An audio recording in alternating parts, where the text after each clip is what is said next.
Shalom saudaraku yang dikasih di dalam Tuhan Yesus Kristus. Selamat berjumpa kembali di renungan Jumat pagi tanggal 24 Maret 2023. Mari kita sama-sama tundukkan kepala. Kita minta hikmat Tuhan untuk mengurapi kita semua oleh kuasa Roh Kudus. Tuhan, kami bersyukur kepadamu. Oleh anugerah-Mu kami boleh hadir hari ini, boleh ada, dan kami boleh menikmati Jumat ini dengan kasih karunia dari Tuhan. Kami mau belajar firman-Mu, urapi kami, beri kami hati yang siap ditaburi benih firman-Mu, terlebih juga hamba-Mu Tuhan. Dalam nama Yesus, haleluya. Amin. Saudara yang dikasih di dalam Tuhan Yesus Kristus, Philadelphia Family. Hari ini kita sampai di Markus pasal yang ketiga ayat 13 sampai dengan ayat yang ke-19. Dengan tema 12 orang dipilih untuk mengikuti Yesus. Bapak Ibu yang kasih dalam Tuhan, saya ingin kita belajar bersama-sama dari ayat 13 sampai 15-nya saja, karena kalau ayat 16 sampai 19 itu tentang nama-nama ke-12 murid Yesus. Ya, saya tidak akan menafsirkan nama itu apa, itu siapa ya, tapi kita akan belajar konteks dari ayat 13 sampai ayat 15-nya. Firman Tuhan berkata demikian. Kemudian naiklah Yesus ke atas bukit. Ia memanggil orang-orang yang dikehendakinya, dan mereka pun datang kepadanya. Ia menetapkan 12 orang untuk menyertai dia, dan untuk diutusnya memberitakan Injil, dan diberinya kuasa untuk mengusir setan. Bapak Ibu Saudara yang dikasihi di dalam Tuhan Yesus Kristus, Yesus naik ke gunung, ke atas bukit ya, yang tepatnya, dan memanggilnya orang-orang yang dikehendaki dan diinginkan oleh Tuhan sendiri. Mereka datang kepadanya, dan akhirnya Yesus menetapkan 12 orang yang dapat bersama-sama dengan dia. Kemudian dia juga akhirnya bisa dapat diutus berkhotbah, juga Tuhan memberikan kuasa. Nah, kita akan melihat dari hal-hal ini apa yang dikerjakan oleh yang diinginkan dan apa yang dirindukan oleh Yesus ketika Yesus memanggil 12 murid, dan apa latar belakangnya. Saudara yang kasih dalam Tuhan, sampai pasal 3 ayat 1 sampai dengan ayat yang ke-12, kita melihat bahwa Yesus naik ke gunung. Mengapa? Karena pada saat itu sebenarnya Yesus sedang berada pada masa titik kritis di dalam pelayanannya, ya. Walaupun dia dalam kealahan tentu tidak ada persoalan, karena dia adalah Allah yang menjelma menjadi manusia. Tetapi dalam konteks kemanusiaan pada saat itu dia berada dalam posisi yang kritis. Mengapa? Karena Yesus harus menanggapi tantangan, ya, dan akhirnya dia menghabiskan sepanjang malam itu dalam doa. Bayangkan, dia juga naik ke gunung bukan untuk apa-apa, untuk bertemu dengan Bapaknya, untuk berbicara dengan Bapaknya, berdoa dengan Bapaknya. Sepanjang malam dia berdoa, dan akhirnya dia menetapkan 12 murid. Mengapa dia memilih 12 murid? Mengapa dia menghadapi satu masa kritis sebagai kemanusiaannya? Karena kalau kita lihat dari ayat-ayat sebelumnya, pasal sebelumnya, Yesus telah menyinggung tradisi para pemimpin agama. Ya, beberapa kali pemimpin agama Yahudi menjebak Yesus. Ketika Yesus menyembuhkan pada hari Sabat, ketika mau memberi persembahan pada hari Sabat, semua ingin menjebak Yesus dan membunuh, ya, dan tetap Yesus melakukan itu.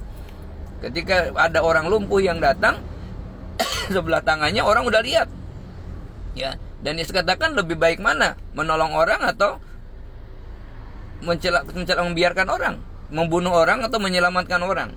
Jadi dia sudah, dan akhirnya banyak orang bersekongkol dengan semua orang-orang ahli Taurat untuk membunuh Yesus. Nah, karena menyinggung inilah maka Yesus menghadapi satu tantangan dengan orang-orang yang berencana untuk menghancurkan dia. Kealahan jelas dia bisa melakukan apa-apa, tapi kan bukan itu tujuannya datang ke dunia untuk menyelamatkan banyak orang. Yesus adalah Allah, ya, yang bukan kayak kita, ya, mungkin yang pendendam atau ingin menunjukkan kapasitas siapa saya, gitu kan. Yang sekarang banyak orang-orang kan ingin menunjukkan jati dirinya kadang dengan tampil yang wah, ya, akhirnya wah-wah, ya. Nah, tetapi saudara perhatikan, banyak orang mengikuti dia karena mujizat-mujizat, karena banyak hal yang dilakukan oleh Yesus. Ternyata banyak orang yang mengikuti dia. Dan di antara orang-orang yang mengikuti Yesus itu juga ada ahli Taurat, ada orang-orang Farisi, orang-orang Saduki yang tidak tertarik sebenarnya pada hal-hal yang rohani, tetapi dia akan cepat berbalik untuk menyerang Yesus. Ya, makanya Yesus pernah bilang kita ini seperti anak domba di tengah-tengah serigala. Jadi tanggapan dari semua proses yang dialami oleh Yesus pada waktu itu adalah Yesus berdoa. Bagaimana dengan kita? Ya, pelajaran ini bagaimana dengan kita? Apakah ketika kita dapat tantangan yang besar, dapat persoalan yang besar, dapat masalah yang besar, kita juga kemudian lari menyepi ke gunung? Ya, ketika Hagai menegur umat Tuhan, katakan ayo naik ke gunung, bawalah kayu dan bangunlah rumah Tuhan. Berapa banyak ketika kita menghadapi persoalan masalah dalam hidup tidak kemudian menyepi dan berdoa kepada Bapaknya, kepada Bapa kita.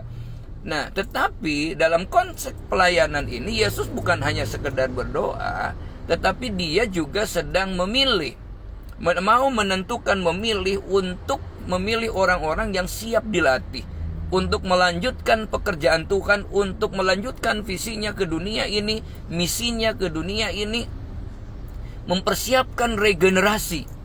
Bayangkan ya, kenapa? Karena Yesus Allah, dia tahu apa yang akan terjadi besok ya. Hari ini saya mau melayat orang-orang yang begitu baik, orang yang begitu antusias di dalam Tuhan, antusias di dalam pelayanan. Tuhan panggil, dan kita tidak nyangka semua kesaksian katakan dia orang baik, dia orang hebat, dia orang begitu, sampai ada ayat mengatakan hendaklah kebaikan hatimu diketahui semua orang, inilah orangnya. Rabu malam masih ikut ibadah ucapan syukur di sebuah gereja di Yogyakarta. Ya, tetapi Kamis sore sudah berpulang. Saudara, kita manusia nggak ada tahu apa yang akan terjadi. Dan sekaya betul-betul teguran untuk bagaimana kemanusiaan kita. Nah, Yesus yang adalah Allah, dia tahu apa yang terjadi, maka dia kemudian mempersiapkan regenerasi. Ya, mempersiapkan. Kalau kita orang tua, generasi kita ya anak-anak. Kalau kita anak-anak, mungkin ke anaknya lagi. Kalau di pekerjaan ya ada generasi yang meneruskan. Di pelayanan ada juga generasi-generasi yang meneruskan. Akhirnya Yesus berdoa dan menetapkan 12 murid untuk ditetapkan menjadi murid Yesus. 12 murid aja, yang satu lucu kan, yang 11 itu dari Galilea, sementara yang satu dari Yehuda ya. Jadi dari Yerusalem. Ini pertanyaan besar, dan yang dari Yehuda, dari Yerusalem ini adalah yang akan menyerahkan Yesus ya. Jadi perhatikan di sini, apakah Yesus nggak tahu? Tahu ya. Dia kenapa? Karena dia membutuhkan Yudas juga sebenarnya untuk yang lebih kenal dengan imam-imam, sehingga Yesus lebih mudah masuk ke bait-bait Allah. Jadi di situ juga kita melihat di sini. Nah, sudah perhatikan, dan akhirnya Yesus menunjuk 12 murid. Nah, saudara, ini adalah sesuatu yang sangat penting sebelum penyaliban Yesus di 3 tahun pelayanannya bersama-sama dengan Tuhan. Dan 12 orang inilah sesungguhnya yang akan melanjutkan apa yang sudah Yesus mulai ya. Tanpa mereka pekerjaan Yesus itu tidak akan meluas ke seluruh bumi. Ya. Kenapa? Karena Yesus memang harus mati di kayu salib. Dalam kemanusiaan dia terbatas, tapi dalam kealahan dia menjadi tidak terbatas. Nah, untuk itulah saudara, Yesus mempersiapkan 12 murid ini. Jadi oleh karena itu kemudian dia meminta kepada Bapaknya hikmat, meminta kepada Bapaknya untuk membuat pilihan dengan hikmat Tuhan, dan dia memanggil orang-orang yang dia sendiri inginkan. Orang-orang yang menurut manusia kadang tidak layak, tetapi Yesus pakai dengan luar biasa. Ketika Simon khotbah, orang kaget, kenapa? Loh, bukankah ini Petrus? Kita tahu siapa dia.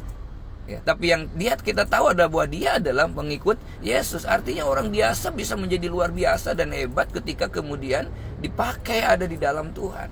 Ini menjadi satu hal bagi kita, pelajaran bagi kita. Kita tidak bisa menyepelekan orang, dan kita juga bisa belajar bahwa sebenarnya kita juga bisa dipakai oleh Tuhan dengan luar biasa ketika kita memang berada dan tetap setia di dalam pilihan dan panggilan Tuhan.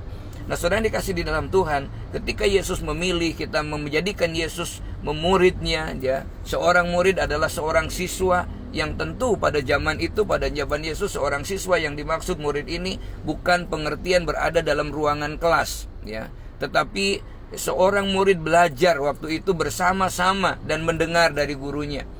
Di padepokan dulu seorang siswa, seorang cantrik bukan hanya belajar dalam kelas, tetapi dia belajar bersama-sama. Ikut kemanapun, namanya nyantrik, mendengar langsung dari gurunya tentang pengajaran-pengajaran ini. Ini adalah murid magang yang belajar langsung dari seorang gurunya. Ya, makanya ada murid utama, murid kedua yang terus begitu. Yang ini yang luar biasa.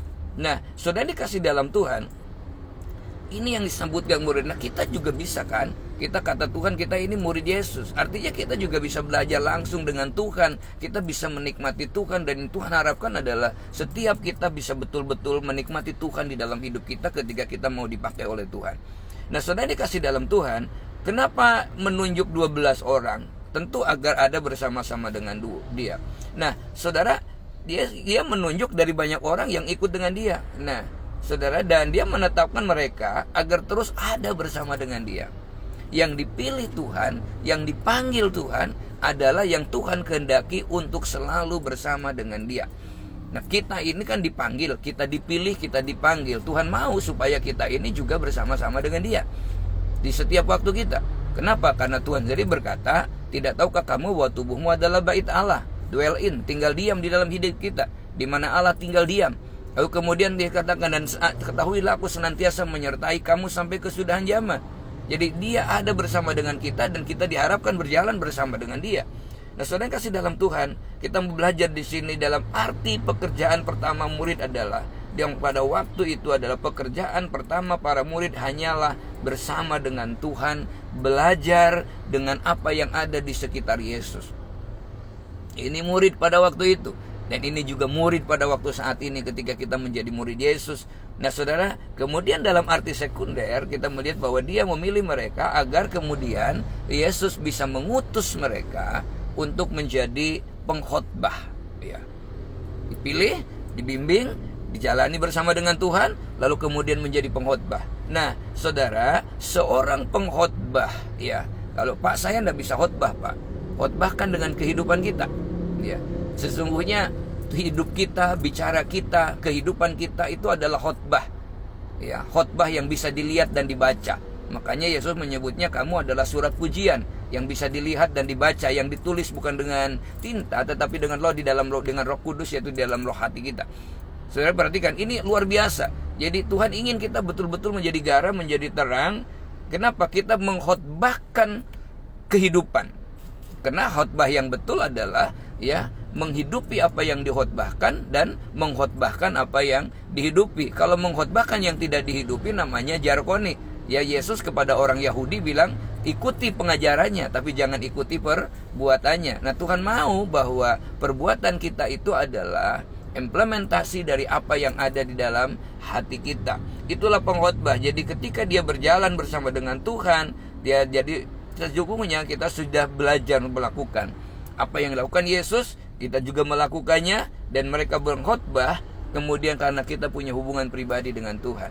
Sering kasih dalam Tuhan. Jadi seorang murid menurut Morris dikatakan adalah pembelajar, seorang pembelajar. Tetapi pada abad pertama, seorang pelajar tidak hanya mempelajari mata pelajaran, tetapi dia akan mengikuti sang guru. Nah, saudara dikasih dalam Tuhan, kita belajar dari sini. Mari kita bersama-sama.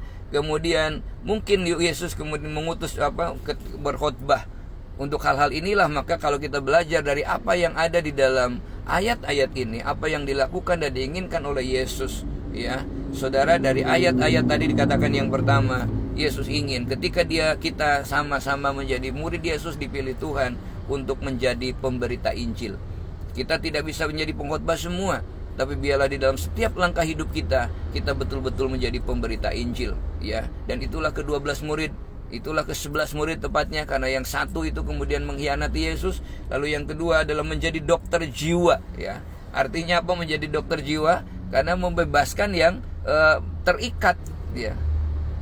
Menjadi konselor dengan pengalaman-pengalaman kata Tuhan, dengan apa yang bisa kita sampaikan, ya, kita bisa menjadi penyejuk, penyegar bagi orang-orang yang ada di sekitarnya. Saya menyebutnya puncak dari kekristenan adalah apa yang orang lain lihat dari kita, apa yang orang lain dengar tentang kita, dan apa yang orang lain rasakan ketika kita hadir bersama-sama dengan mereka. Yang ketiga, untuk berperang melawan iblis ya. Kenapa? Karena setiap tempat yang kita lewati itu akan Tuhan berikan bagi kemuliaan nama Tuhan. Itu berarti kita tetap harus berperang. Mengapa? Karena iblis tidak akan pernah berhenti untuk menggagalkan rencananya di dalam kehidupan kita. Tapi kita bersyukur bahwa Yesus yang sudah datang ke dunia, dia sudah mati di kayu salib dan iblis sudah dikalahkan. Ketika dia bilang tetelestai, kata Tuhan katakan, "Hai maut, di manakah sengatmu?" Karena musuh yang terakhir dikalahkan itu adalah maut. Maka kita percaya ketika kita ada dalam Tuhan, kita tetap akan diberi kekuatan, diberi kemampuan, perlindungan yang sempurna dari Tuhan. Bersyukur ketika dia disalib, dia bilang tetelestai, semua sudah dikerjakan Yesus di kayu salib. Bahkan ketika ada orang yang merasa dia terkutuk, bagaimana membebaskan orang kalau dirinya juga belum terbebas? Sebab Yesus bilang begini, ayat yang ke-13 dari Galatia 3 katakan, semua kutuk sudah dipakukan di kayu salib. Mengapa? Karena terkutuklah orang yang tergantung di kayu salib.